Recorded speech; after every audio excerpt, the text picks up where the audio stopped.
And ఈ పర్స్పెక్టివ్లో కూడా ఆలోచించొచ్చని ఇప్పుడే అర్థమైంది. And now I request Ravikrishna గారు టు ప్లీజ్ స్పీక్. యా, అందరికీ హాయ్, ఎలా ఉన్నారు? ట్రైలర్ ఎలా ఉంది?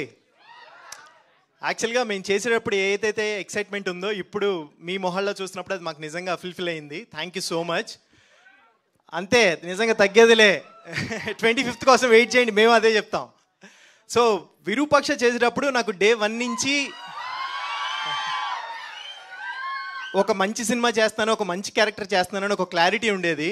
మళ్ళీ ఈ సినిమా చేసేటప్పుడు నాకు ఆ ఫీలింగ్ డే 1 నుంచి ఉంది. Arun bro, thank you so much bro, ఈ క్యారెక్టర్ కోసం నన్ను చూస్ చేసుకున్నందుకు thank you. And Dil Raju sir, thank you so much sir, ఇంత మంచి క్యారెక్టర్ నాకు ఇచ్చినందుకు. సో ఇంత పెద్ద టెక్నీషియన్స్ పీసీ సార్తో, కీరవాణి గారితో వర్క్ చేయాలంటే రాసిపెట్టి ఉండాలంటారు. నాకు ఇంత స్టార్టింగ్లోనే దొరికింది, నిజంగా లక్కీ. అండ్ మీ అందరి ఫేవరెట్, నా ఫేవరెట్ బేబీ, సో తనతో వర్క్ చేశాను.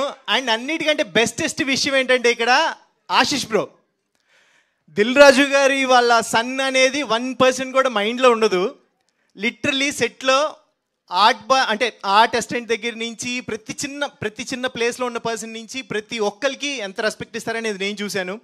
Really thank you so much bro, మీతో కలిసి వర్క్ చేయడం నిజంగా thank you so happy. Trailer చూశారు కదా, సినిమా దీనికి నెక్స్ట్ లెవెల్ ఉంటుంది, రెడీగా ఉండండి, అప్పుడు మాట్లాడతాను నేను సక్సెస్ మీట్లో. Thank you so much. Super, thank you so much.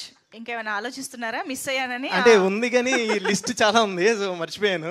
చెప్పండి, కొన్ని ప్రీ రిలీజ్ కి కూడా దాచుకోండి. అప్పుడు కొన్ని దాచుకుని అప్పుడు thank you so much. And yes, మీరే ఇస్తారా మైక్? నాగ